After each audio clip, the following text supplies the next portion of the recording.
Hola, hola, hola, queridos amigos, queridos qualities, inversores, inversoras, inversionaurios. Estamos aquí con Hugo Ferrer, pues uno de los mayores expertos en macro. También ha sido y es gestor de fondos. Lo habéis pedido mucho su presencia aquí y bueno, pues nos complacemos de tenerlo en Quality and Alpha. Muchas gracias, Hugo, por estar con todos nosotros.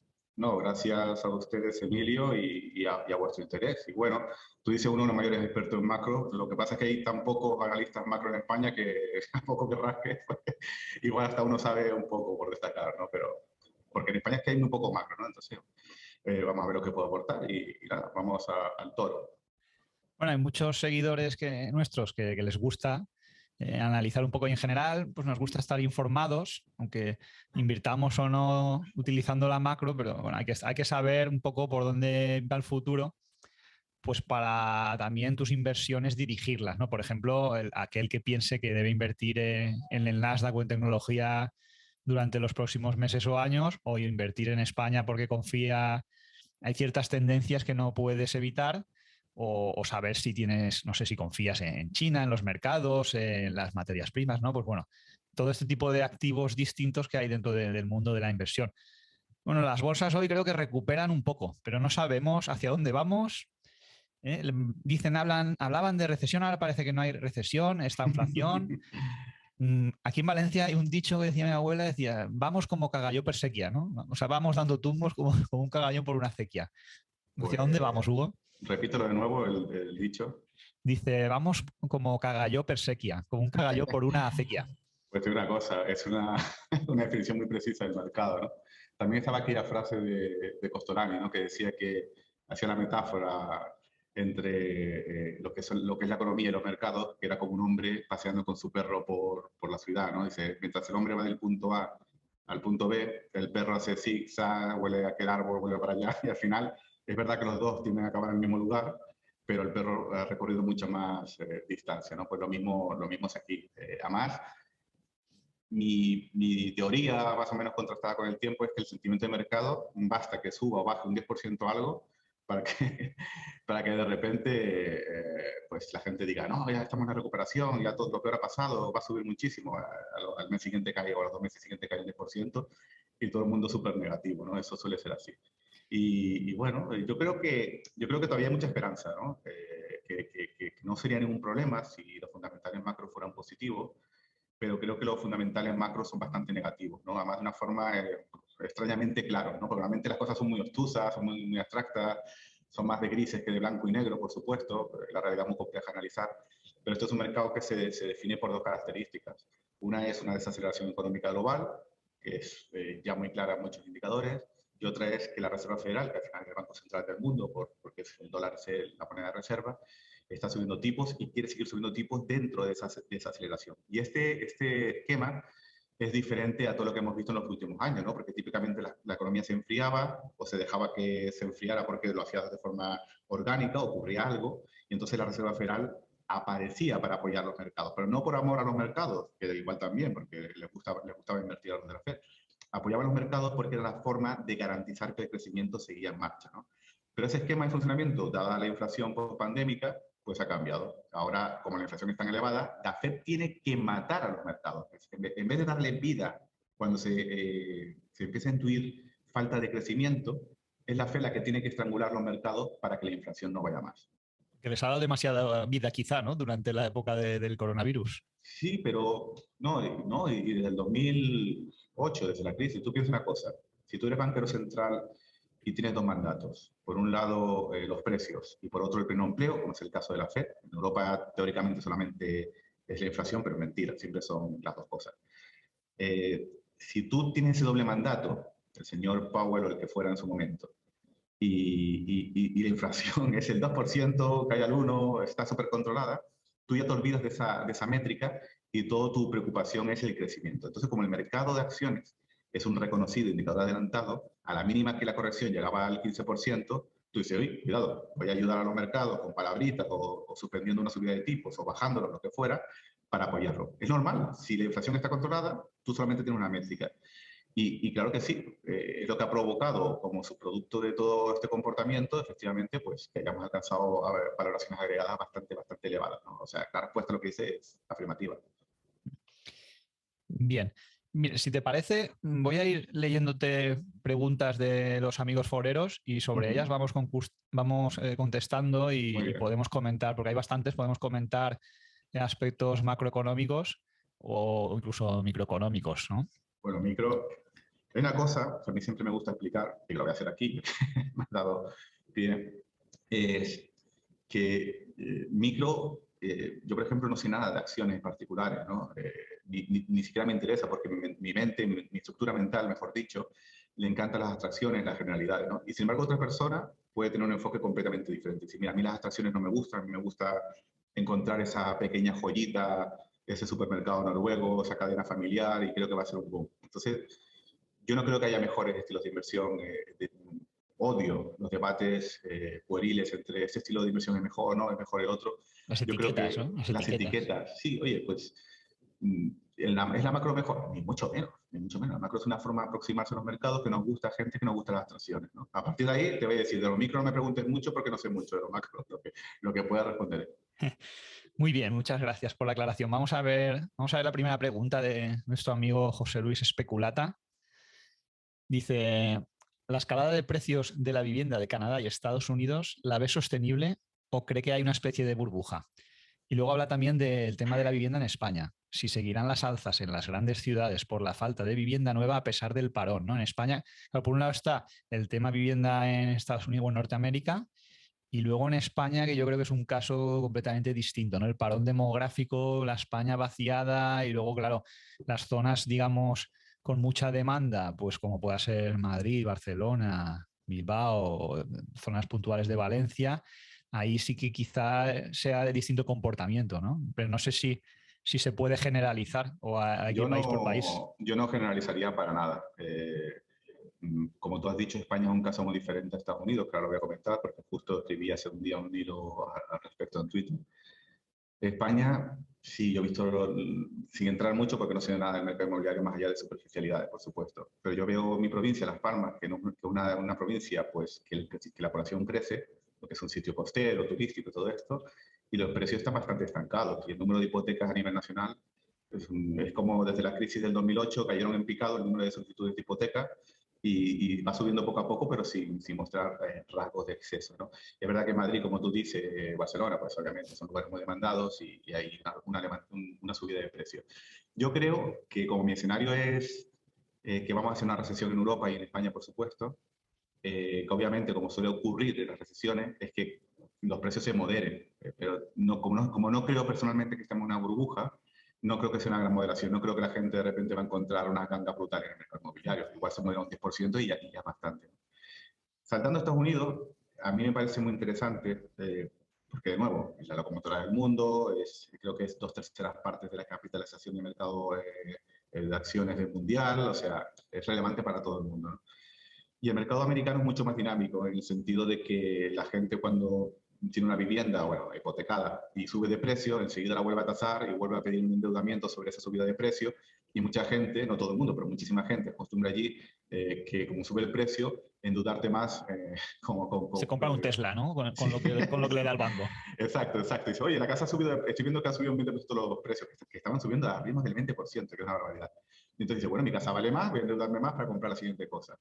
Y entonces es un mercado inmobiliario muy dinámico, que tiene un peso del 17% en el PIB y que encima afecta mucho a las decisiones de los consumidores, ¿no? Si mi casa está subiendo de precio, los consumidores tienen más para gastar. Y si baja, tienen menos para gastar. O Y sea, que eso lo, justo, lo sí, es utilizan justo de lo que respaldo, sabe, ¿no? justo, como si fuera un cajero automático, que eso en España, yo no sé cómo funciona porque nunca me he hipotecado, pero creo que sacar una segunda hipoteca es algo bastante difícil o poco una operación relativamente poco frecuente, ¿no? Allí es, mi casa ha subido de precio, esto significa que tengo más dinero con el que endeudarme, ¿no? ¿Por qué? Porque si no pago la hipoteca, te doy las llaves y hasta luego, Lucas, ¿no? Entonces, muy dinámico en ese sentido. Sí, Y es verdad entonces, que yo eso que sí, comenta, yo eso lo he visto en Panamá, ¿no? Que es verdad que la gente va y dice, no, no. Yo tenía un cliente gallego que estaba ahí con un mexicano y le decía, tú no tienes ni puta idea cómo funcionan aquí los bancos, ven conmigo. Decía, hostia, es que me da miedo pedir dinero porque luego lo tengo que devolver. Nada, llega allí y le dices, necesito 500.000 dólares. Y le coño, dicen, y aquí en España te dicen, bueno, ¿y usted qué tiene para avalar? ¿Sus padres, su apartamento, casa? allí te miran lo que llaman esto el credit score, ¿no? Si las tarjetas de crédito, pagar los recibos de la luz, del agua, llevas 2 o 3 años pagándolo, la vivienda vale 500.000, toma, adelante y luego ya veremos. Si no puedes pagar, pues bueno, dejar las llaves. Exacto. No será tan fácil como las dejo y me voy, pero puedes hacerlo. Aquí no puedes Claro, hacerlo en España. claro, por eso te digo que, a ver, en España tuvimos la burbuja de las cajas de ahorro, ¿no? De los bancos, ¿no? Los bancos sobrevivieron y comparado con lo que hay en otros sitios son casi como entidades súper prudentes, ¿no?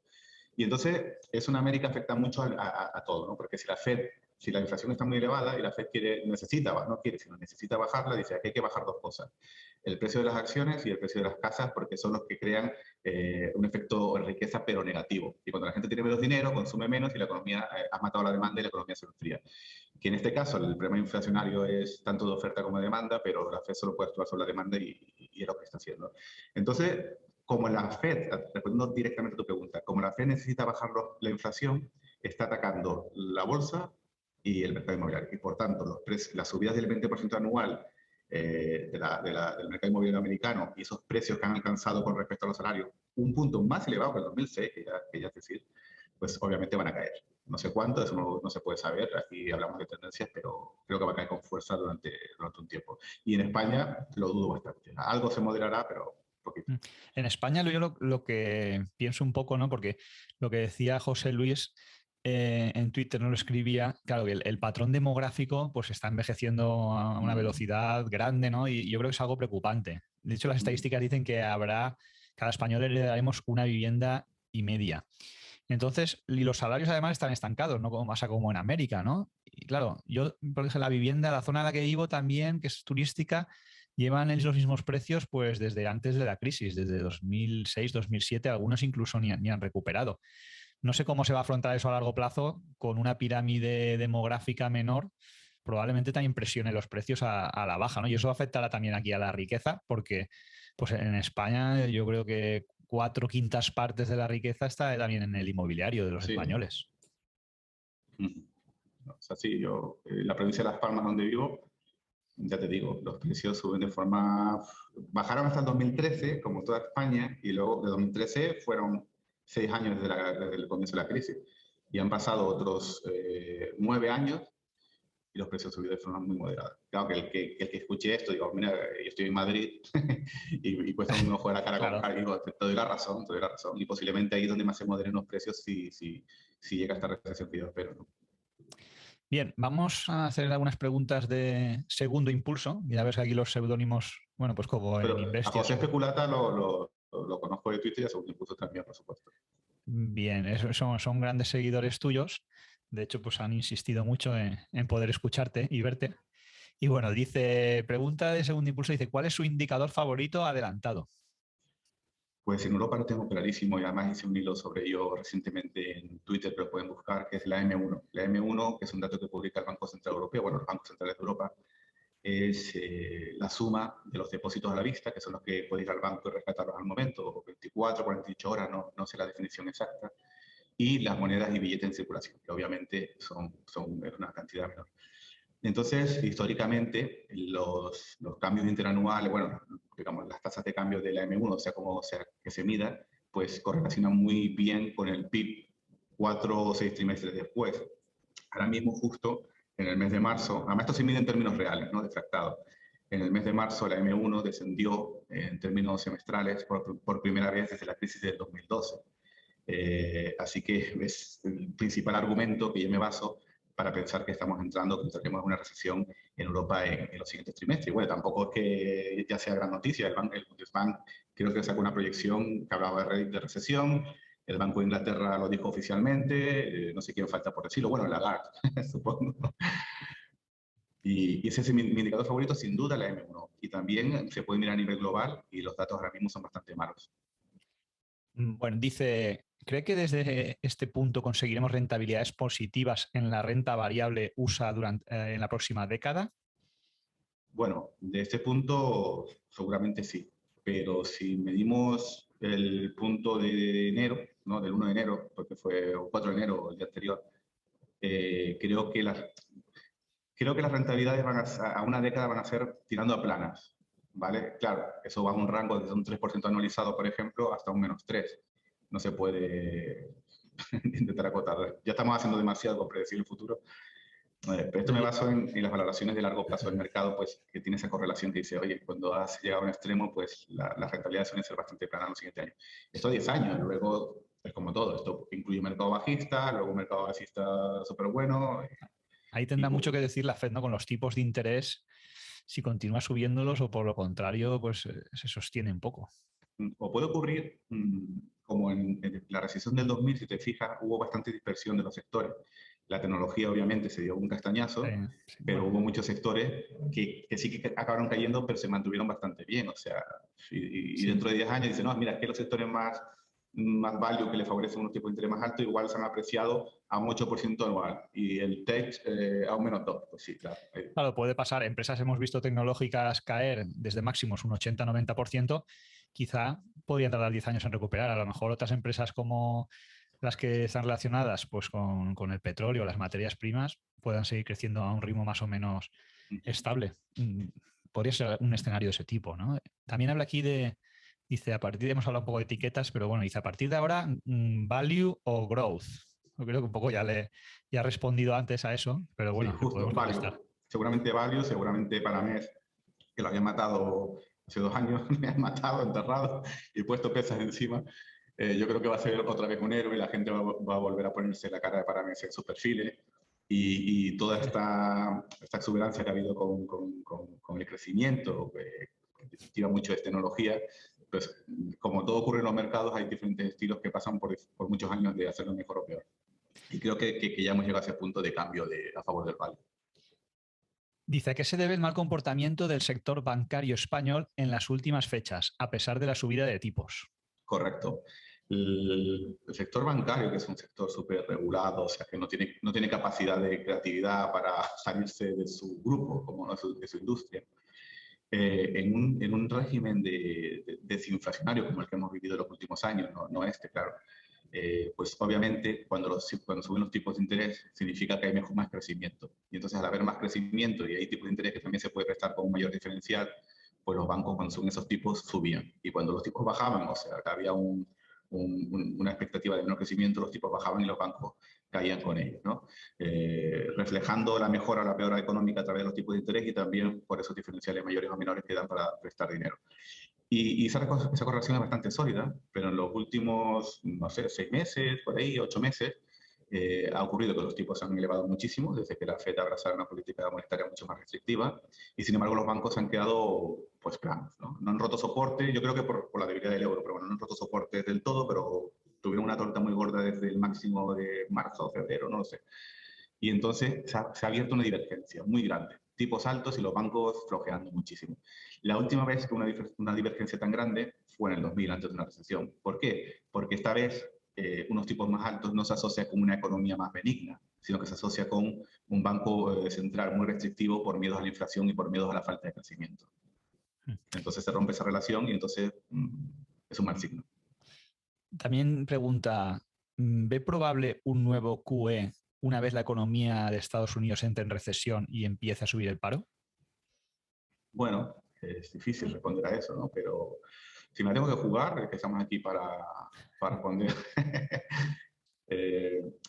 yo creo que sí, yo creo que sí. Yo creo que, a ver, todo shock inflacionario tiende a tener un shock desinflacionario. No voy a decir deflacionario porque igual es decir demasiado, ¿no? Entonces creo que puede ser que se mate el ciclo, o sea, lo creo probable, y que con eso vuelva a una inflación baja y que el Banco Central, la Fed, vuelva a tener QE. Yo creo que sí, que volveremos a los programas de QE. Creo que sí. Luego dice, bueno, creo que debería publicitar un poco más sus 2 libros. Los he leído y releído y me parecen lo mejor que se puede leer en castellano de macroeconomía aplicada a la bolsa. Y muchas gracias pues, por la entrevista, Hugo, dice. Bueno, 2 libros. En realidad, el primero que se refiere a él, que es Contrarian Investing, no me acuerdo su título, aquí no era un libro como tal. Es cuando empecé en los mercados, hice una recopilación de las cosas que me parecían más interesantes y bueno, pues lo vendí en formato libro y la gente le gustó. A mí hoy en día no lo puedo vender porque apunté bastante de principiante, ¿no? Pero a la gente le gustó y eso el público es el que manda al final. Y luego mi otro libro, la verdad es que no hablo mucho y lo voy a explicar por qué, es El Inversor Global, que es un libro que gustó bastante a mucha gente, lo digo por las reseñas, ¿no? Que vas a Amazon y los que lo compraron dicen, no, me ha servido mucho para entender los mercados y el ciclo, porque yo creo que es verdad que muchas veces se habla de invertir en acciones o con los diferentes estilos, tal, pero digamos que en español hay muy poca, como decía al principio, hay muy poca oferta de explicación de la macro, ¿no? De entender un poco el ciclo. Y entonces el libro El Inversor Global, que publiqué en el año 2014, que parece mentira, ya han pasado 8 años, con una barbaridad,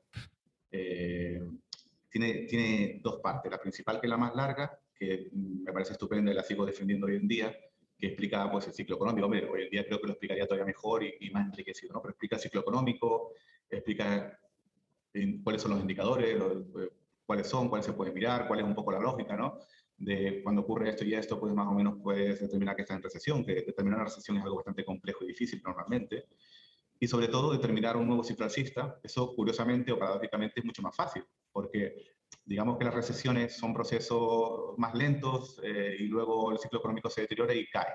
Sin embargo, las recesiones es diferente, porque hay una caída abrupta de la actividad en picado, cada mes se va destruyendo más empleo, etcétera, etcétera, y de repente todas las autoridades, los políticos, las fiscales, las monetarias, están todos a unas a salvar el ciclo, ¿no? Entonces la recuperación tiende a ser más o menos a veces más o a veces menos.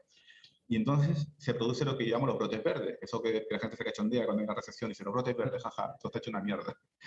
Pero los hay, ¿no? La actividad que hay en picado lo ves a través de muchos indicadores macroeconómicos y cuando empiezan a repuntar esos indicadores adelantados, normalmente es que efectivamente el ciclo está por renacer.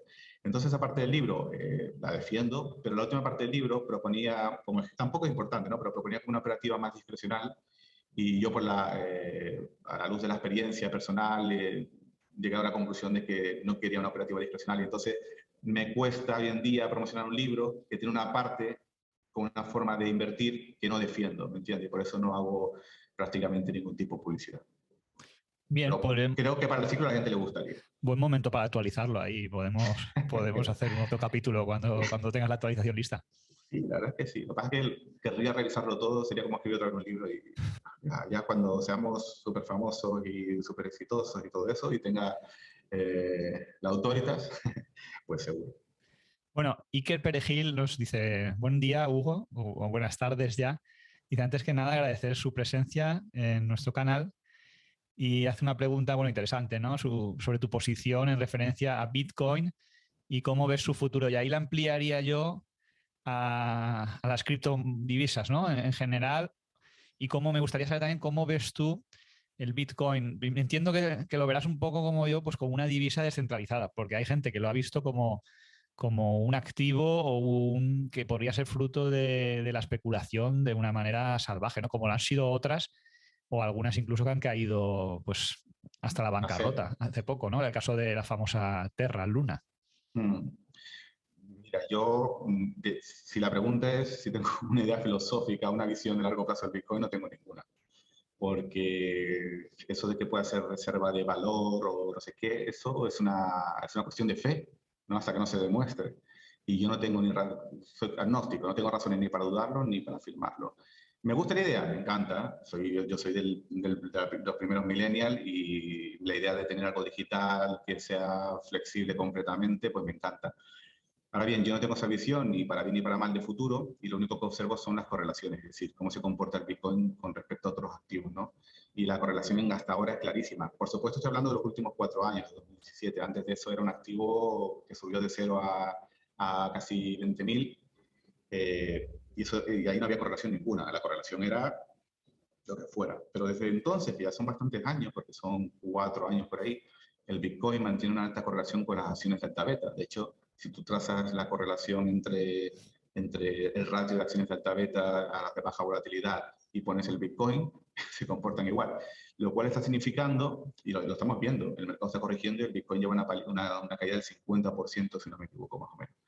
Está claro que es un activo de risk on, risk off, o sea, de asunción y aversión al riesgo. Cuando hay apuestas por la beta del mercado, por la liquidez, el Bitcoin va con todo lo demás, por supuesto, sube más. Y cuando la liquidez del mercado desaparece y las acciones de alta beta sufren, como el Nasdaq, el Bitcoin cae.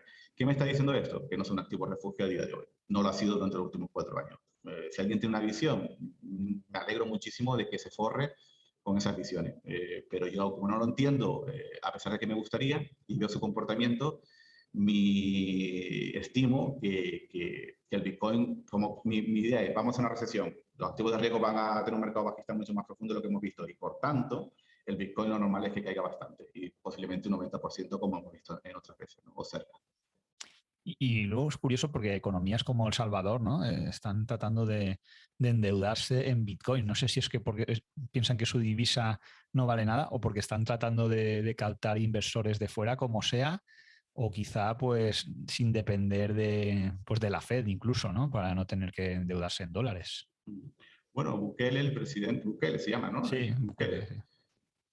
Yo creo que creo que es publicista de formación y creo que el 80% de lo que él hace es publicidad. Y en ese sentido creo que está teniendo mucho éxito. Porque de repente la gente está hablando de El Salvador, de repente hay muchos criptoentusiastas que están yendo al país.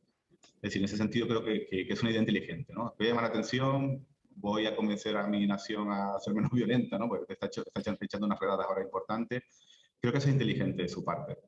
Pero luego el Bitcoin, pues no soy muy especialista en el tema, no sé hasta qué punto sus finanzas están comprometidas por el Bitcoin. Sé que la deuda de El Salvador pues, ha perdido calidad crediticia, pero la verdad que no soy capaz, no tengo el conocimiento para juzgar la situación de una forma global. Pero no lo critico tanto porque creo que desde el punto de vista del marketing es un tío inteligente y creo que ha traído cosas a favor de El Salvador, a diferencia de otras cosas que no han logrado otras divisas. Bien, esta pregunta me gusta y me interesa también. Yo creo que es de las más interesantes a nivel macro. Él habla de en qué zonas geográficas se encuentra más cómodo invirtiendo, ponderando todos los aspectos, seguridad jurídica, dinamismo económico y rentabilidad potencial, ¿no? Para mí esta es una pregunta clave, porque imaginemos que vamos a poner el dinero pues, en un fondo o en acciones o incluso en inmuebles durante los próximos 10 años, ¿no? O sea, ¿qué ponderamos ahí, ¿no? Seguridad jurídica, crecimiento, países emergentes, ¿cómo lo ves? Bueno, al final es el riesgo que uno quiere asumir, ¿no? A mí me gusta la seguridad jurídica y me gusta la liquidez.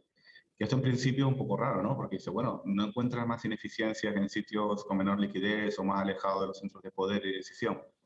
Posiblemente sí, pero realmente, mira, a mí me gusta mucho Estados Unidos porque al final es la locomotora económica del mundo y yo no busco una ineficiencia buscando una compañía minera en no sé qué país, no es mi deporte, es macro, entonces me gusta mucho allí. Pero vamos, en realidad cualquier país desarrollado, Japón, Australia, Europa, Estados Unidos, Canadá, me gusta. Porque también ten en cuenta aunque al final desde la macro, que la macro es un término muy genérico, ¿no? Hay tantos inversiones de estilos macro como gestores hay, ¿no?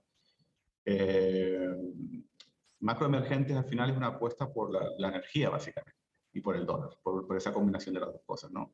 Entonces es una apuesta macro, pero es una apuesta macro como cualquier otra. Ahora bien, si eres un inversor micro que te encanta buscar joyitas, pues posiblemente irte a lugares con más liquidez y más ineficientes pues sea apropiado, ¿no? Si tienes una capacidad analítica de encontrar alfa, ¿no? Pero luego, a mí No, me es que gustan aquí los en mercados. general, perdona, Sí, somos bastante conservadores, ¿no? La gente del foro, aparte es gente, ya muchos peinan canas, algunos dentro de poco ya no peinaremos ni canas, pero es un perfil bastante conservador y lo que menos nos gusta es perder dinero. Más que incluso encontrar, independientemente de que a lo mejor en algún momento determinado uno pueda encontrar una oportunidad que le guste o invierta, pero así a nivel global diría que nos gusta poco perder dinero y nos gusta mucho la seguridad jurídica. entonces la respuesta es los considerados países desarrollados, está clarísimo. Aparte, hay un elemento importante. Tú, en los países desarrollados, sabes cuáles son, a qué responden las cosas, ¿no? Que es una especie de libertad de mercado. Pero si tú vas a China, por ejemplo, China no responde exactamente a las fuerzas del mercado. No, no, lo hemos visto este año. Por eso. O sea que, ¿cómo mides las acciones políticas? ¿Vas a estar allí ¿sabes interpretar la política china? O sea, es un tema muy complicado. Al final, si decidimos invertir en China o pensamos principalmente quizá a veces por diversificar un poco, porque dices, bueno, no sé, Mm. China, Europa, Estados Unidos, no sabes qué economía a lo mejor va a ir siempre a la cabeza, pero tampoco quieres apostarlo todo a una sola porque dices, bueno, Estados Unidos es la más potente. Y si a lo mejor los próximos 10 años se tira plana, Correcto, correcto. Es ¿y que qué fíjate, hacemos? correcto, enlazando con lo de antes, ahora mismo creo que Estados Unidos sigue siendo el 66% más o menos del peso de la capitalización mundial. Creo que es demasiado. ¿Por qué ha llegado a ser demasiado? Porque obviamente había una sobrerepresentación del sector tecnológico y de tecnologías de la información. Entonces creo que si la gente debería dar menos peso a Estados Unidos, debería restarle ese peso, sobre todo en anticipación de que vamos a un mundo más válido en los siguientes años y que la vieja Europa, la aburrida Europa, la poco dinámica Europa, pues posiblemente lo haga hasta mejor en términos relativos, ¿no? De hecho, lo está haciendo mucho mejor por las caídas, también por el euro. Pero creo que yo le quitaría peso a Estados Unidos para una cartera realmente diversificada global, ¿no? Después hay muchas cosas que se pueden elegir de tantas opciones. Bien. Aquí hace una pregunta muy interesante también la siguiente. Si quieres, aprovechas para beber un poco de agua y refrescar el gaznate. Sí, hace un calor. Dice, ¿en qué situación se presenta o se encuentra el ecosistema económico / legal e industrial para poder abrir vehículos de inversión independientes? Y recalcan muy bien independientes en España como fondos de inversión, ¿no? Este es un tema que tú conoces y que realmente, y yo conozco un poco también, es complicado. Hay una barrera de entrada fundamental, que es la pasta, y luego una regulación que en principio parece ser que está hecha para proteger al inversor. Y, por ejemplo, pues en el tema de los fondos de inversión, con la diversificación, pero luego la realidad es que, sobre todo las grandes gestoras y en concreto las de los grandes bancos son las que dominan el sector, ¿no? Porque las barreras son grandes. Sí, bueno, ahí hay varios elementos, ¿no? A ver, la barrera principal es que no puedes comprar cualquier fondo desde cualquier entidad. Esa es la barrera principal, ¿no? Lo cual Digamos es que una sí, falta de libertad que no tiene ningún totalmente. sentido, ¿no? No Porque la tiene, tecnología te lo permite perfectamente. no tiene ningún sentido, no tiene ningún sentido lo que han hecho con la SICAF, no tiene ningún sentido que una persona, ¿qué sentido tiene que para ahorrar en ciertos impuestos, o sea, para hacerlo más eficiente desde el punto de vista impositivo, tengas que invertir en fondos de inversiones y que tu cuenta de inversión no sea ya... Eso es absurdo, o Bueno, sea, no, claro, para beneficiar al banco que te vende el fondo de inversión. es increíble. En España venimos De, de de una hecho, cultura... antes, si te acuerdas, antes los dividendos, los 1.500 primeros euros, no tributábamos y eso automáticamente desapareció, ¿no? Y es un dinero que al final empiezas a contar y dices, ostras, ya llevo años, pero eso creo que fue en 2015, me parece que fue el gobierno de Rajoy también que quería bajarnos los impuestos y nos los acabó subiendo. Aquí algún día habrá una liberalización como ha habido en otras industrias, digo yo, y entonces será que se pueda comprar cualquier fondo. En ese momento los independientes, pues obviamente con una mayor exposición, además la gente tiene más cultura financiera cada vez, pues eso rompería bastante el mercado. Pero claro, los bancos mandan mucho todavía y consiguen poner sus políticas. Pero luego, aparte de eso, que es horrible, que es una aberración completa, yo creo que la protección del inversor está bien planteada en España, bueno, en Europa, en definitiva. Es decir, hombre, todo tiene que, la industria de gestión de fondos, tiene que haber accesibilidad para quien se quiera dedicar a ello, pero también tiene que haber unas reglas muy claras de protección, ¿no? Y eso lo tienes que hacer a través de las gestoras de las sociedades gestoras de inversión colectiva, ¿no? Están súper reguladas, las cosas están muy claras y a mí me parece que esté bien así.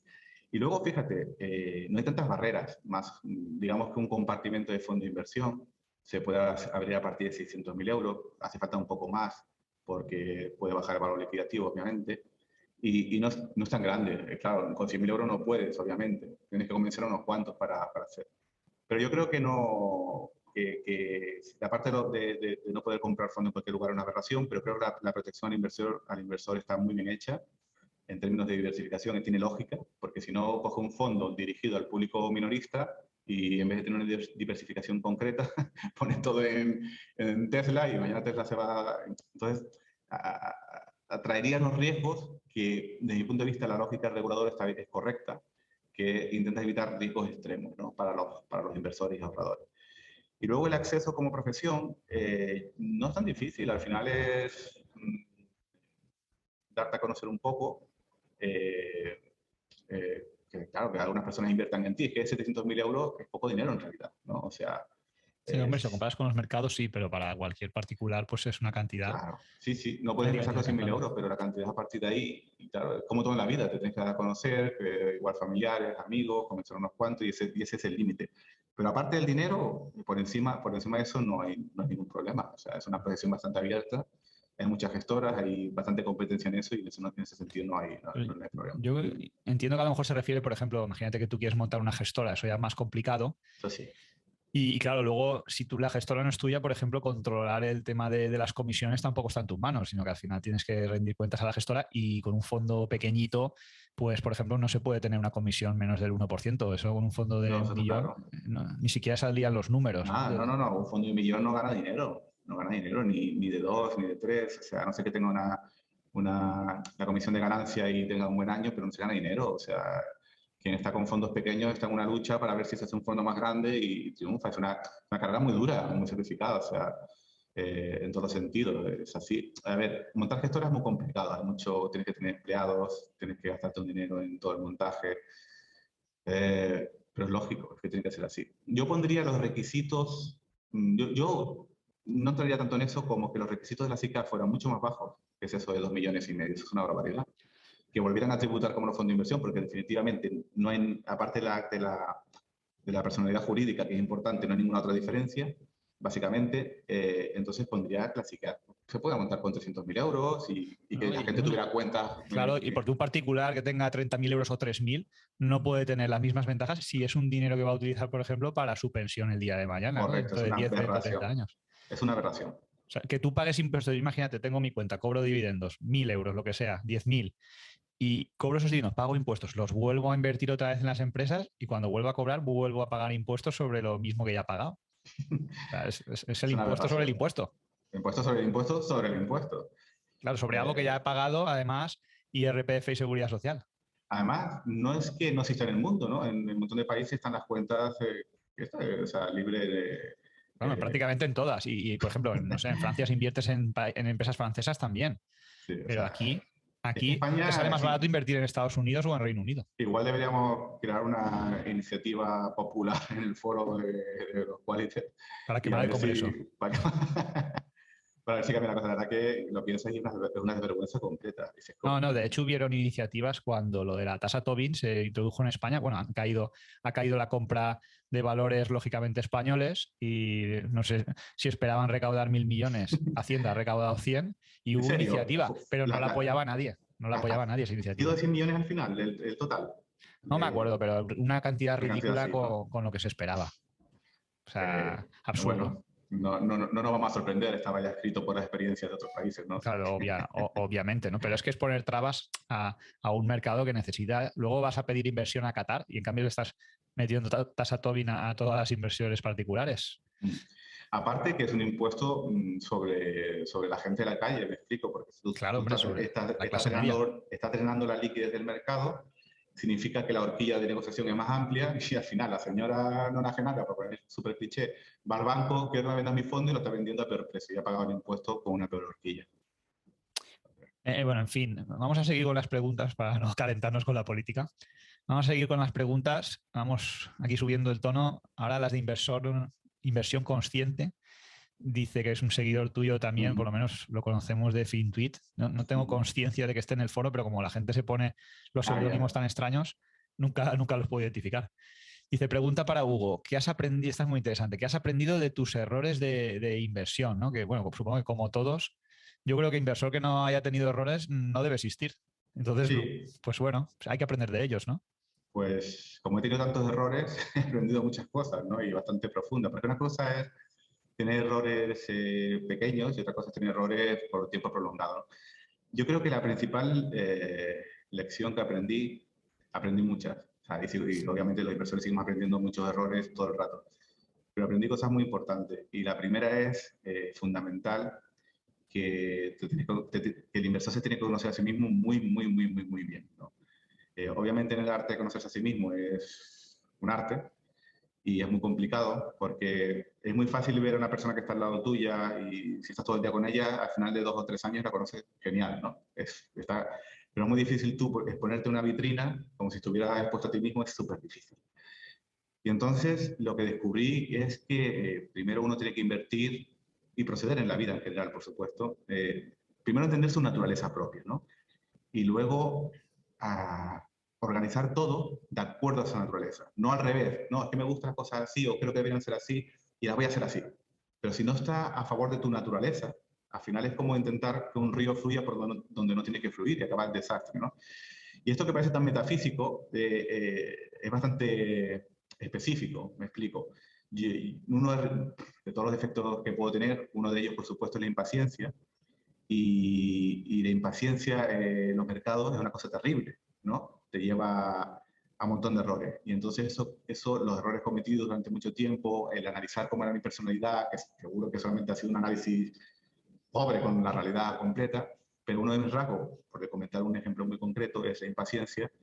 Y claro, los mercados pueden ser impacientes. Y al final eso me llevó a la conclusión fundamental de que no podía ser un inversor global macro discrecional, que me funcionó un tiempo, pero después me fue fatal, sino que tenía que ser global macro sistemático, siguiendo unas reglas muy predefinidas.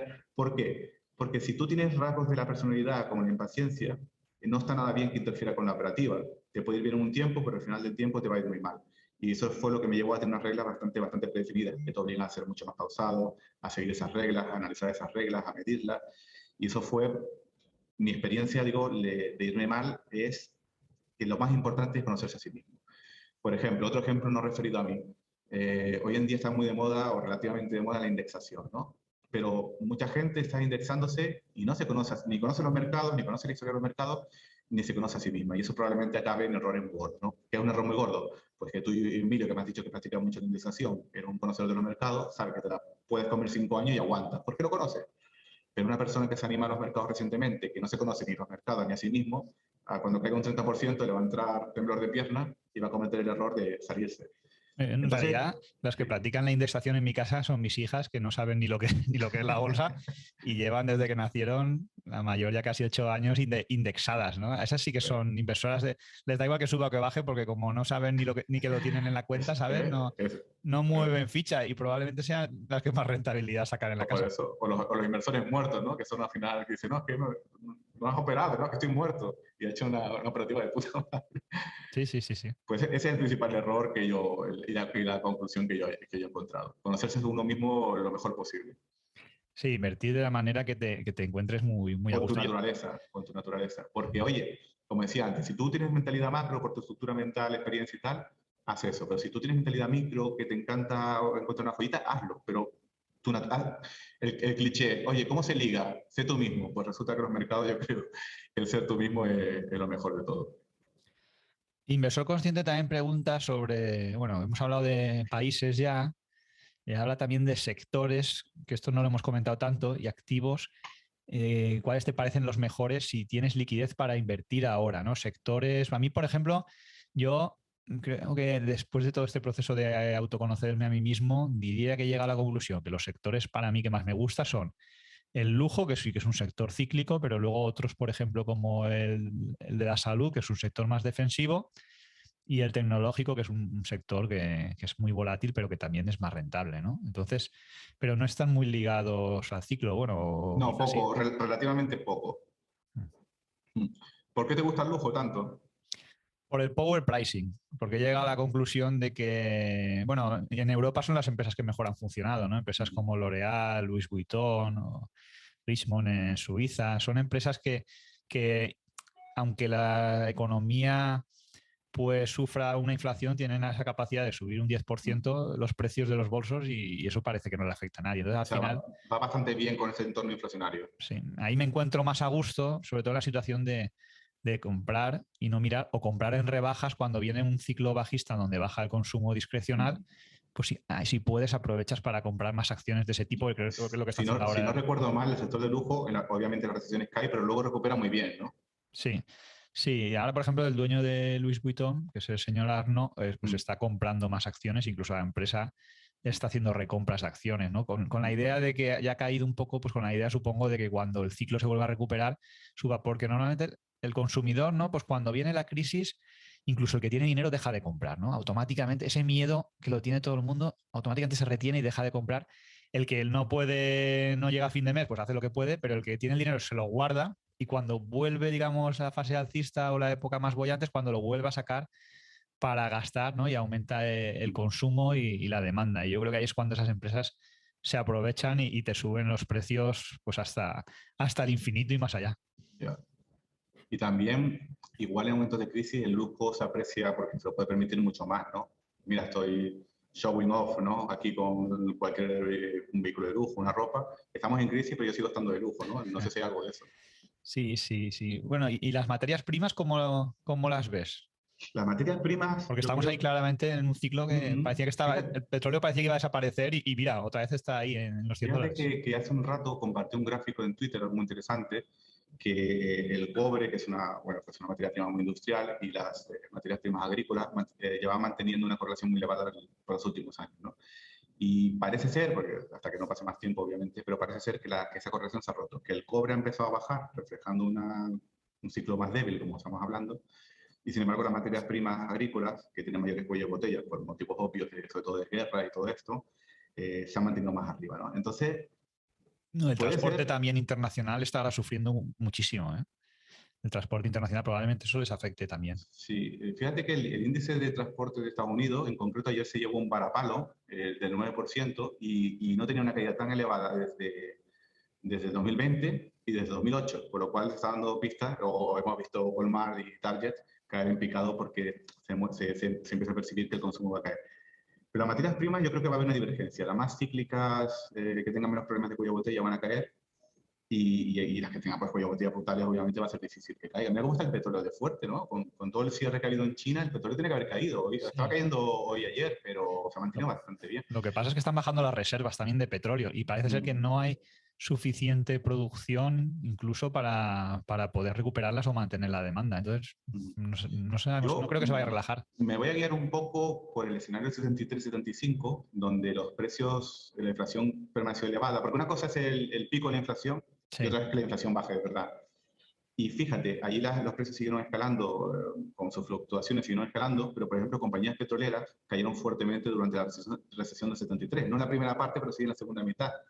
Así que, sin entrar Porque, en juegos especulativos de tendencias seculares que es imposible saber o solo sabe un especialista del campo, yo creo que va a haber que como todo va a aflojar bastante en los siguientes trimestres.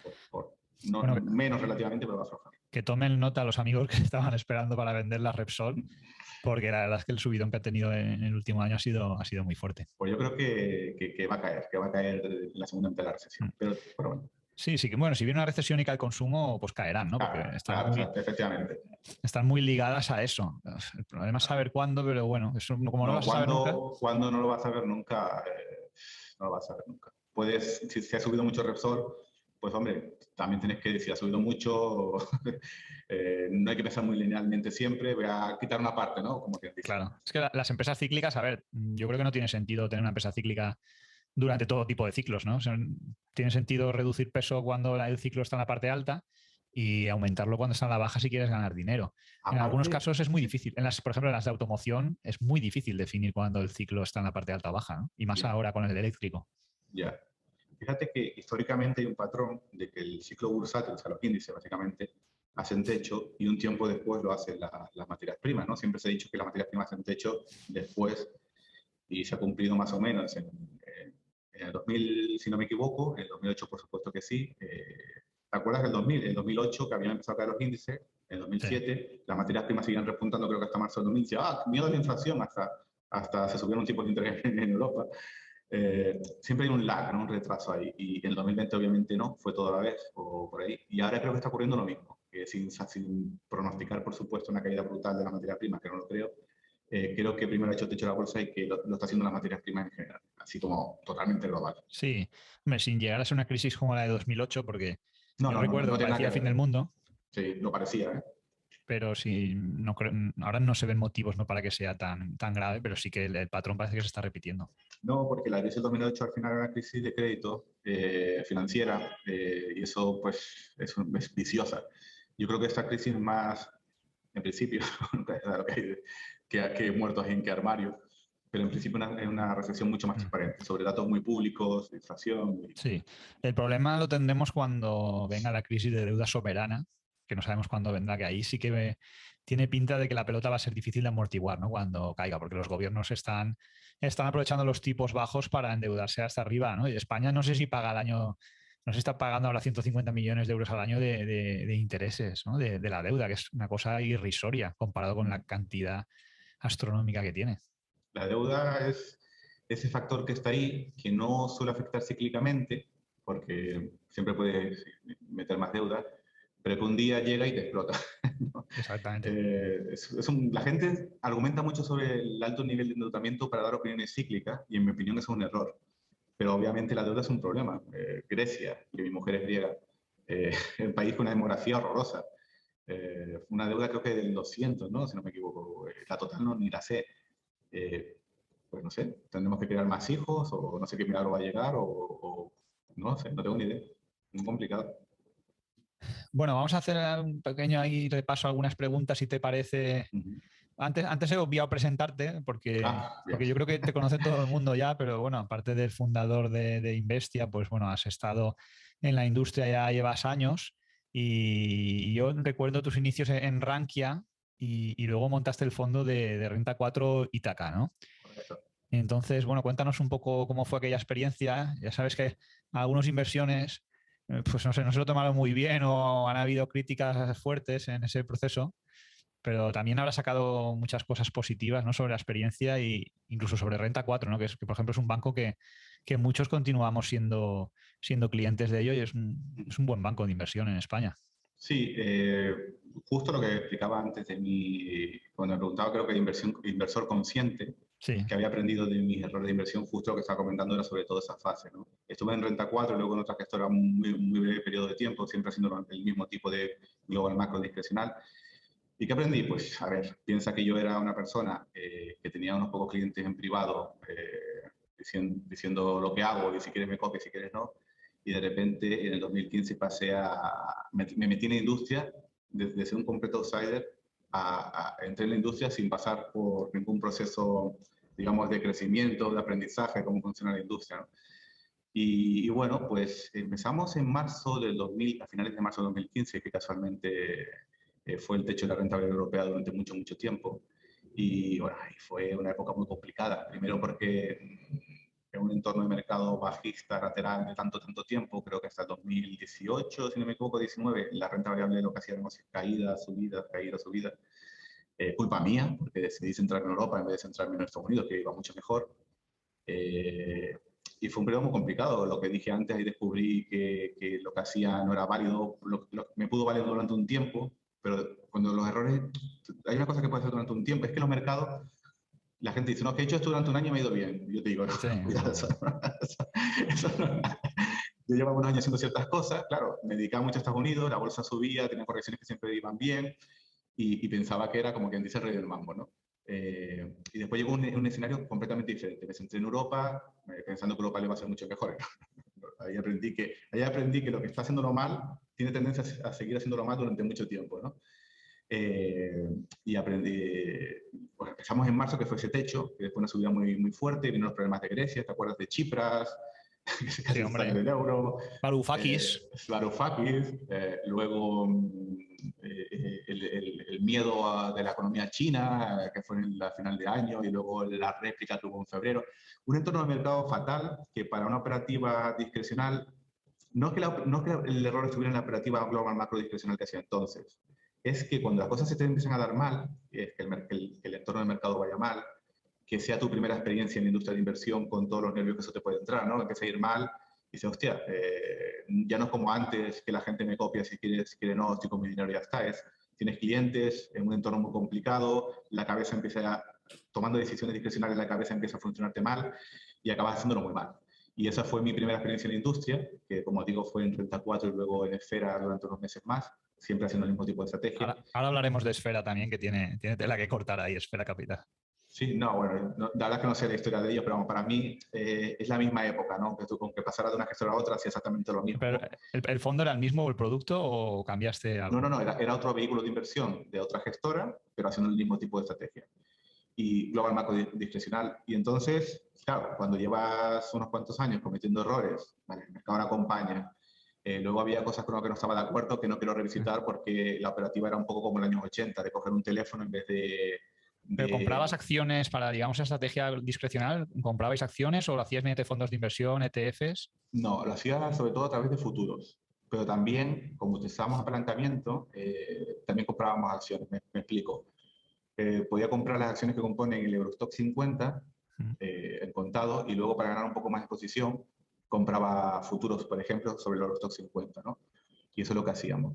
pero no compramos acciones con ningún conocimiento micro, sino para expresar ideas macro, ¿no? Te digo lo de Esfera porque, bueno, muchos hemos estado en Esfera como inversores y yo incluso sufrí el corralito de Esfera en primera persona. Sí, sí, Yo creo no, que había mucha gente. yo creo que en mi vida nunca he estado en liquidez menos la única semana que estuve en Esfera, que justo fue la que quebró. Y A mí ahí, Esfera me dio mucha pena que quebrara, porque creo que la filosofía que traía de abrir la gestión a la claro, gente.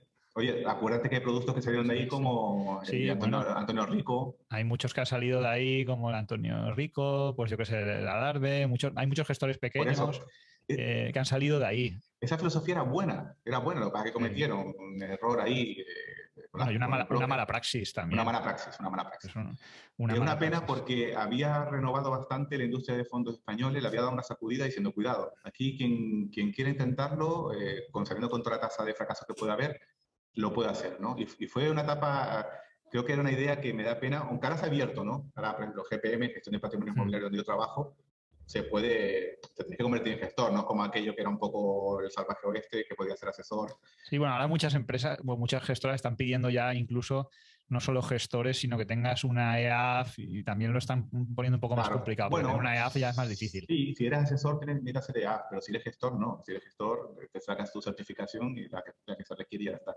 Y en GPM, pero también en ¿cómo se llama ahora el Alcalá que se dedica a Creant, ¿no? Banco Alcalá, Sí, ahora se sí. cambió de nombre Creant, o que también tiene muchos compartimentos, pues digamos que hay gente que hace un poco lo que hacía Esfera. Y una pena, porque el concepto era abrir el mercado bastante a gente que tenía cosas que aportar. O sea, por supuesto, estás en un entorno muy experimental. Hmm. Me explico. Igual te sale un Antonio Rico que sale bien, o un River Patrimonio, Sí, pero para o que te salga igual. uno que sale bien hay que intentarlo con 100, ¿no? Hay quien no le gusta, ¿no? Si nos escucha a algún oyente que ya sabe quién es, hay quien no le gusta que haya competencia porque piensa a lo mejor que también hay mucho fondo y lógicamente habrá muchos que no sean buenos, pero yo soy de la opinión de que tienen que haber muchos, luego el inversor tiene que estar formado y saber el que elige o arriesgar en su justa medida, pero al final que sean los grandes bancos y las 2 o 3 grandes gestoras solo las que puedan participar en el juego, yo estoy convencido de que no beneficia al inversor particular. Es que esa manera que tenía Fera y que están copiando parcialmente algunos, o que no copiando, sino que también pusieron en marcha a su manera, era bastante disruptiva. Porque si tú pones a probar gente mucho más creativa que la que están cortadas por el mismo patrón en la banca, claro, de 1000 fondos te pueden salir, en un entorno muy experimental, te pueden salir muchos errores, pero es que igual te salen 100 que son auténticas estrellas de la gestión, ¿no? Y 100 estrellas de la gestión contra el pensamiento rígido de los comités de inversión de los bancos, pues igual era bastante disruptivo. Y bueno, ese fue mi periodo por Renta 4, un periodo muy complicado. Cometí muchísimos errores, no me conocía a mí mismo. De hecho, acabé cambiando dentro de lo que es Global Macro, Investing, acabé cambiando la coletilla de discrecional por sistemático. Y bueno, pues aprende lo que uno aprende cuando empieza una industria, comete muchos errores, las cosas se ponen complicadas y obviamente aprendes muchísimas cosas a la fuerza, ¿no? Incluso a Y gestionar las redes sociales, ¿no? Porque también a veces sí, es sí, difícil mantener el contacto pues, con los inversores, porque si te estás jugando su dinero, pues muchos... fíjate que el que es inversor en tu fondo, cuando las cosas van mal, ocurre una cosa curiosa. La gente no te escribe email de queja, se hace el silencio, ¿vale? Que casi O es peor sea, igual, que no te es diga mucho, nada. es mucho peor. La gente es madura y mayorcita y sabe lo que está haciendo, sabe los riesgos que está tomando, eso está clarísimo. Y es curioso porque yo antes de empezar la industria digo, bueno, esto cuando irá mal mandarán un montón de emails o llamadas y se quejarán. Y no. En Renta 4, pues por ejemplo, al año ya llevamos menos 30% porque los mercados eran horribles, se cometieron un montón de errores operativos y la gente no nos llamaba simplemente se hace el silencio, que es una cosa muy curiosa. Y los que se quejan muchas veces no son ni siquiera, o sea, no son ni siquiera, no, casi nunca son clientes, ¿no? Algunos sí, pero casi nunca son. Pero bueno, efectivamente, en un mundo, claro, el tío del banco, el gestor del Banco Santander, que no tiene que dar la cara ante nadie porque está en su oficina, responde ante sus jefes, claro, tienes que responder ante tu jefe, obviamente, pero luego está tranquilo. Y sin embargo, la gestión independiente que tiene necesidad de darse a conocer en las redes sociales está muy expuesta y eso tiene, pues, es un cuchillo de doble filo, ¿no? El positivo y el negativo. Y el negativo, pues, en mi opinión, muchas veces no viene de clientes, sino de gente que simplemente está, pues, porque le gusta disfrutar la polémica, ¿no? Pero bueno, ya sabemos cómo funcionan las redes sociales, siempre hay un porcentaje. Y no sé, ¿qué más te puedo contar, Emilio? Pues una pregunta también que te haría, bueno, imagino que no te arrepientes, pero sobre las ventajas de gestionar un fondo común versus hacerlo de manera particular, ¿no? Porque si gestionas tu patrimonio, está claro que si tienes un fondo grande y funciona, pues también ganas dinero con las comisiones, Ujú, porque es una economía de escala clara, ¿no? Y ya ujú, sabemos, hemos hablado aquí muchas veces, las gestoras son grandísimos negocios, que es difícil montar, pero son grandes ujú. negocios. Por otro lado, el que gestiona su patrimonio particular, aunque sea relativamente pequeño, o sea, tienes la tranquilidad de que no tienes que dar explicaciones a nadie, puedes operar como quieras, si te equivocas, pues oye, te has equivocado tú y nadie se va a ofender ni va a perder dinero, y igual también duermes mucho más tranquilo, ¿no? No, no, no, es que no tiene nada que ver. Son dos deportes completamente diferentes. De hecho, como decía antes, yo era, antes de entrar en Renta 4, yo era un outsider completamente en la industria y de repente entro en la industria de esa manera, ¿no? Y es como si tú estás acostumbrado a manejar tu coche, incluso mi estilo, que era bastante agresivo, digamos, un coche deportivo, y de repente te dicen, no, esto es una guagua, ¿no? O como decimos en Canarias, un autobús, tienes que conducir un autobús. Esa es la diferencia, eres responsable de un autobús. ¿Qué pasa? Que si, como en mi caso, tienes que conducir un coche deportivo a conducir un, por hacer la analogía, la metáfora, ¿no? A conducir un autobús, pues igual comete errores con el autobús. Es diferente la psicología, es diferente la operativa. Un inversor particular puede parar en cualquier momento. Recoge sus pérdidas, descansa un tiempo y pasa a otra cosa. El profesional siempre tiene que estar ahí, siempre tiene que tomar una decisión, siempre tiene que estar en el mercado por definición. No, no te puedes ir de vacaciones, ¿no? Te puedes ir en agosto a pagar el ordenador y volver en septiembre. No puede. Y además ahora me da igual porque soy sistemático y las cosas son mucho más calmadas. Pero cuando eres discrecional estás que te vas a de vacaciones y ya estás pegado a los mercados, por lo cual es un error de por sí. Y otra pregunta también, porque he visto, bueno, ahora estás en otro proyecto que has hablado con GPM, en Reducto Capital. No, Reducto Capital es solamente una web donde expongo mis resultados, pero no es nada. Es GPM, la empresa para la que trabajo, gestión de Pero patrimonio inmobiliario. lo que tienes es una cuenta gestionada, ¿no? Sí, el producto que a mí me encanta, lo que pasa es que no está, no es lo correcto para España. Pero no está, bueno, yo lo estoy mirando en su momento. En España no sé si eso está regulado. La idea, si quieres Sí, explicar un poco la idea es buena, pero no está muy extendido, ¿no? no, no se ha extendido por el exceso de burocracia en abrir la cuenta. Es que abrir una cuenta de fondos de inversión es muy sencillo. Tu nombre, bla, bla, bla, listo. Sí. La cuenta gestionada tienes que perfilar muy bien al cliente, tienes que rellenar muchos datos, es burocracia al final. Y, y sobre todo la fiscalidad, por supuesto, la fiscalidad no le favorece. Para mí el mejor formato que debería haber, que lo hablamos un poco con lo que hablábamos antes de cómo es la industria de fondos de inversión, es que las cuentas gestionadas, las cuentas de los inversores, sean impositivamente iguales, o sea, fiscalmente iguales que los fondos de inversión. Es decir, oye, tengo mi cuenta, estoy invirtiendo, soy una persona y debería ser igual. Ostras, y que lo Y, hagan con carácter retroactivo, por favor. no, solo creo que lo hagan. Pero estaría bien. Y a mí me gusta mucho el formato porque mi cliente entra en su cuenta de GPM, aunque trabajamos con Interactive Broker, ¿no? Porque yo uso la herramienta Interactive Broker, pero es de GPM. Entra a su cuenta, todo está transparente, todo lo que hay es lo que es, y mete el dinero, saca el dinero cuando quiera. Lo único que la gestión la hacemos desde GPM. Y por ¿Y supuesto que está cómo se abre esa cuenta el cliente? ¿Pasa la ¿no? información? Exacto, Pero yo en tengo la cuenta, web. por ejemplo, en Interactive Brokers y mucha gente tiene.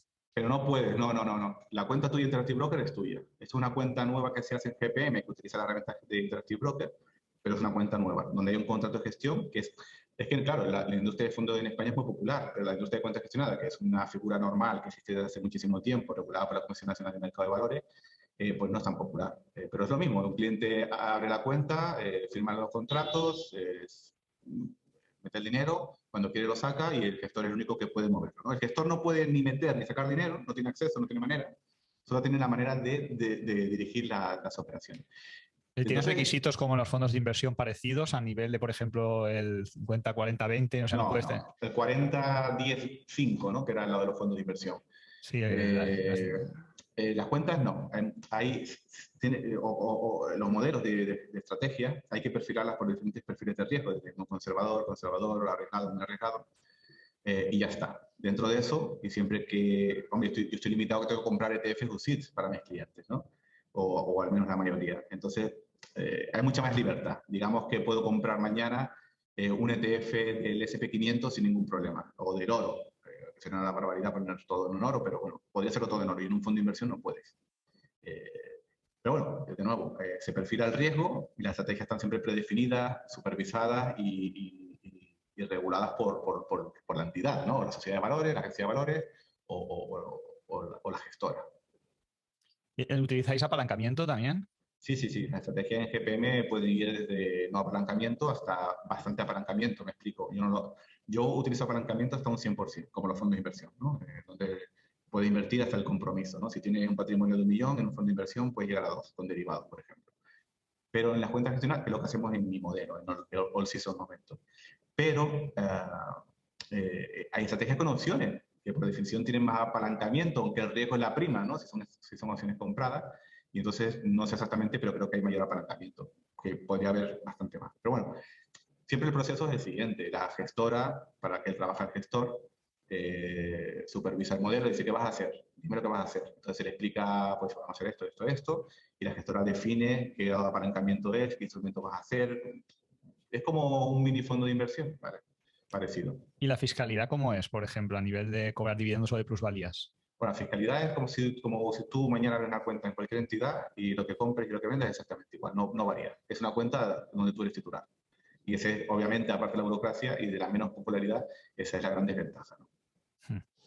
La verdad que en ese sentido estamos mal con el resto de Europa, bueno, y sobre todo con los países inversores, ¿no? Sí, y aparte, fíjate, bueno, la cuenta gestionada hace una cosa muy interesante en GPM. En GPM hay un montón de modelos de cuentas gestionadas que permite, antes hablábamos del límite de los 700.000 euros, ¿verdad? Más o menos para tener un compartimento, 3 millones para un fondo, pero vamos a quedarnos en los compartimentos. Las cuentas gestionadas permiten que gente que cree que quiere entrar en la industria o demostrar algo, pues puede empezar por ahí con bastante menos capital, ¿no? O sea, es algo interesante para las personas que quieren acceder a la Sí. industria. Sí, bueno, lo difícil luego pues es, ya sabes, darte a conocer, que la estrategia funcione, poder crecer. La Yo verdad que tengo, yo tengo una idea en cabeza que no la voy a hablar hoy porque sería un scoop y no la tengo madurada, pero tengo una idea en cabeza porque al final, claro, yo, como te explicaba antes, venía de ser un outsider de la industria, meterme en la industria. Yo eché mucho de menos porque yo cuando entré en la industria, la gente solo quería las comisiones que generaba mis clientes, ¿me entiendes? Nadie le interesaba así es la ni... industria, sí, y las Sí, pero retrocesiones. es el mercado, amigo, o sea, no me quejo, no me quejo.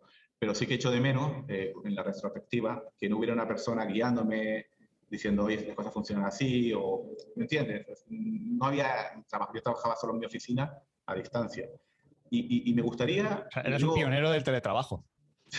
más o menos, y me gustaría, siempre estoy pensando, estoy trasteando con la idea de un proyecto en el que se pueda dar entrada, no como concurso, que es una cosa horrorosa, ni con plazos de tiempo ni nada, sino dar entrada a gente que le gustaría poner a prueba su talento de manera pública, eh, pero guiados. O sea, en el sentido de, oye, las cosas funcionan así, la forma de pensar es así, o sea, no ser tan como yo llegué en el 2015, como un elefante en la cacharrería, sino, aunque vengas de fuera de la industria, que tengas un poco de guía y de asesoramiento, Sí, ¿no? bueno, eso se podría hacer fácil, una cuenta, bueno, en Interactive Brokers o donde sea, y Correcto. tener un proceso de coaching Exacto, donde exacto, diga, esa es la palabra. ojo con lo que haces con el apalancamiento, o esto que haces es correcto, esto no, para empezar. Ahí, ahí. Y fíjate, yo no me gusta hablarlo en términos de concurso, ranking, porque eso no me gusta nada, no lleva a ningún lado. Además, no tiene sentido que un tío sea, por ejemplo, un stock picker de largo plazo y hacer un, un Es que concurso lo ridículo. primero que tú has dicho es, o sea, uno que quiere invertir tiene que invertir mucho tiempo en conocerse.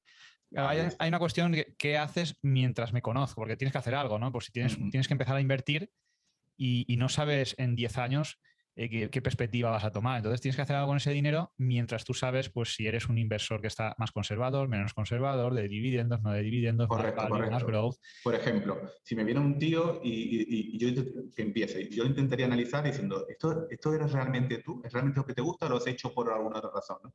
Tú lo has dicho muy bien, la palabra es coaching. Y me parece una idea súper interesante porque no sería un ranking ni un concurso, sino una evolución, ¿no? Oye, esta persona cree que las cosas se hacen así y va a recibir feedback de gente con más experiencia, sin juzgarle, ¿sabes? Sin juzgarle, es decir, simplemente diciendo lo que la gente piensa y creo que esa retroalimentación de esa gente, de ese futuro talento, pues enriquecería mucho. Bueno, pues tengo algo en la cabeza, muy poco madurado, pero me gustaría porque me apasiona. Como tuve una experiencia de entrar en la industria de manera como un elefante de la cacharrería, como digo, creo que podría aportar mucha gente con ese tipo de coaching, ¿no? Y sobre todo porque a todo el mundo le gusta participar en el crecimiento de otros, ¿no? de poder aportar, de poderle guiar, o sea, hacer un bien dentro de la profesión que te dedicas. Bueno, y muchos pequeños inversores, ¿no? Tú puedes ayudar a alguien que empieza a invertir que no cometa los mismos. Yo, por ejemplo, muchos errores que cometí al principio, era una época muy distinta, pero bueno, lo típico que empezabas con las blue chips, pues hombre, si empezara alguien, le diría, a ver, pues si es tu primer día invirtiendo, no te vas a poner ni a hacer stock picking, ni a invertir con derivados, ni nada. Cógete un buen fondo, empieza a meter capital ahí para que eso crezca, o 2 o 3 fondos, depende del dinero que tengas, y una vez, mientras eso te vas formando, y luego ya vas eligiendo si tu camino es, pues no sé, el tema de los fondos de inversión, las acciones, el stock picking, los Es que derivados. tú lo has dicho perfectamente hace nada.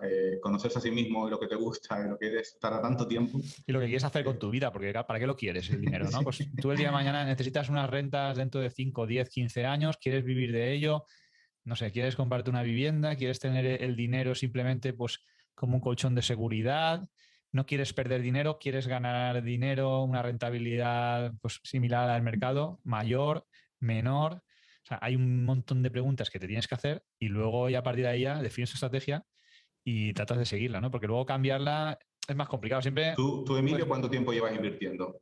yo llevo desde el año 2000, cuando tenía 18 años, que empecé con 100.000 pesetas. ¿Y cuándo crees que tu estilo, dijiste, este es mi estilo, ¿no? Esta es la forma que tengo que hacerlo para mí? ¿Cuánto tiempo tardaste? Yo espero encontrarlo algún día, pero, pero te diría que tardé. Yo creo que mi estilo, empecé a definirlo cuando, no sé si te acuerdas de Unience, Sí, lo que era antiguo Finet. Finect antes. Pues ahí, cuando empecé a conocer gente, había un club que era el club del Value Investing. Entonces me Me empecé suena, sí. a sentir identificado con esa filosofía, compartir cosas. Luego el value yo creo que ya empezó a utilizarse en todos los sitios, en todas las etiquetas, y a conocerse mucho más Pero fíjate, me estás hablando de casi una década después, como mínimo, del 2000. más de una década. Yo O creo que eso sea, ya fue en 2000, 2013. 2000, sí, eso fue en 13 años y luego ya empecé a definirme más cuando ya dije voy a dejar de invertir en España o a empezar a invertir más en serio fuera y hacer una estrategia un poco más diversificada en ciertos países con mayor seguridad jurídica y eso sería pues 15, 16 años perfectamente, ¿eh? Fíjate, claro, yo también, yo hasta hacer lo de ahora, que no sé si, claro, yo ya no voy a convertirme nunca en inversor value ni todo, obviamente, pero que soy ahora me ha costado 15 años. O sea, la curva de aprendizaje es muy plana y tal vez se te acelera luego, pero después de un montón de tiempo. Yo creo que un coaching interesante pues puede acelerar un poco, bueno, acortar Hombre, la curva. yo conozco, vamos, yo a veces lo he hecho el coaching, tengo amigos que el resultado, hay algunos que no te hacen ni caso, siguen La invirtiendo mayoría, ¿no? la mayoría, pero alguno ves el resultado y dices, ostras, este sigue una estrategia fiel y hace caso y ves que va acumulando capital y va teniendo un retorno y cada vez va viviendo mejor y se nota. Claro, del 2000 a 2010, aparte que yo todavía estaba estudiando, pero y no tenía tampoco donde invertir mucho más, pero era muy difícil formarse, ¿no? O sea, los libros y poco Sí. más. A ver, en español no hay nada. O sea, traducido sí, pero que no hay nada en ¿No? español. Yo todo Luego lo que con, leo lo leo en inglés. Luego con las redes sociales, los foros, tal, bueno, los libros en inglés ya empecé a comprarlos en Amazon que te los enviaban, pero al principio fue el inversor inteligente y los libros de trading que había en la estantería de Corte Inglés. Parece mentira, ¿eh? En un año, como dice la frase, las cosas cambian poco, pero en una década cambia muchísimo. O sea, hay mucha información, gracias a Dios. Pero está claro que si empiezas bien, o sea, si yo hubiera empezado bien, tampoco es que era una década mala del 2000 al 2008, No, fue pero muy hubiera empezado a lo interesante. mejor, pues hubiera aprovechado más la caída de 2008 y luego, por otro lado, pues hubiera analizado. ¿Por qué empecé a invertir en banca? Pues porque mi padre trabajaba ahí. Yo ni tipos de interés, ni que los bancos españoles iban bien o iban mal, ni análisis de Banco deuda, y punto. ni exacto, bancos y teléfono, teléfono, cabinas telefónicas que siempre iba a haber y todo eso. Entonces, hay que hacer un análisis mucho más profundo de, pues bueno, qué es lo que quieres por países, por sectores o cosas que puedas entender, ¿no? Cosas que, por ejemplo, yo el balance de un banco nunca lo he entendido y mira que he leído no sé si miles, pero cientos seguro, porque yo siempre que llegaban los datos de BBVA Santander o los resúmenes trimestrales me los leía y decía, ¿y esto de dónde sale? Y esto y al Sí, final sí, llegué a sí, la sí. conclusión, dije, mira, voy a dejar de invertir ya en ellos porque no los entiendo. Buscar otra cosa. Como mucho un ETF del sector y para adelante, ¿no? Que al final es una exposición macro. Y ese proceso, pues bueno, si coges a alguien que ya lleve muchos años y te lo explica, no tiene precio, ¿no? No tiene precio, no tiene precio. Primero, y la gente debería preguntar más. Yo creo que la gente pregunta poco, ¿no? Cuando te das cuenta que pasan los años, que tienes un poco más de conocimiento, te das cuenta que la gente no pregunta, ¿no? Que no hace las preguntas. Más vale preguntar y hacer la pregunta equivocada que no pregunta. Yo creo que la gente no pregunta lo suficiente. Igual es que cuesta el proceso ese de aprender. A lo mejor piensas que, oye, que ya lo has aprendido todo o que no tienes más que aprender, o hay gente que directamente, pues no sé, en los foros hay muchos boyers, en el buen sentido de la palabra, que entran, leen, pero hay gente que le da vergüenza. Si está empezando, hay mucha gente que le da vergüenza escribir porque no sabe qué poner. O Sí. piensa que no tiene nada que aportar. Yo, no sé, igual también está el efecto ese que cuando eres principiante te crees que te lo sabes casi todo y luego la curva va descendiendo y te das cuenta de que saber algo es realmente desconocer casi todo, ¿no? Bueno, eso Decir, nos "Uy, pasa mucho qué en el miedo". sector. Hay mucha gente que viene del sector de la ingeniería, mucho numerito, y que pensamos que en la hoja Excel está la solución. Sí, sí, Y eso cuesta, porque estás diseñado de una manera muy cuadriculada, y eso sí. cuesta muchos años. Yo no sé, supongo que Deshacer. pensarás que, como nosotros, que la inversión es un arte, ¿no? Que Es tiene de mucho arte, ciencia mucho arte. poco. Entonces, Es mucho arte. cambiar ese paradigma es difícil. Ten en cuenta que los mercados son mecanismos de descuento de expectativas. Entonces, ya partiendo de eso, las expectativas pueden variar por tantas cosas que los números son una parte importante, pero está el arte, como tú dices. Bueno, Hugo, pues no, yo no te quito más tiempo. Muchísimas No, gracias por un estar aquí. placer. Gracias por estar. Me ha pasado bien y espero seguir en contacto con la comunidad del foro. Muchas gracias por tenerme. Quedamos pendientes de tus próximos proyectos, si podemos colaborar. Bueno, ¿Sí? esperamos que les haya gustado esta entrevista. Bueno, pues a tus fieles seguidores les habrá encantado, a tus fieles detractores esperemos que les haya gustado también. No, aquí no se convence a nadie. El que le guste, el que no le gusta. Y es así y hay que aceptarlo, punto. En cualquier caso, pues bueno, mandamos un saludo a todos. Gracias a ti, Hugo, pues a la comunidad de Investia también, toda la comunidad de FinTweet, y estaremos pendientes de esa actualización de tu libro. Muy bien, venga, un abrazo, gracias. Muchas gracias a todos.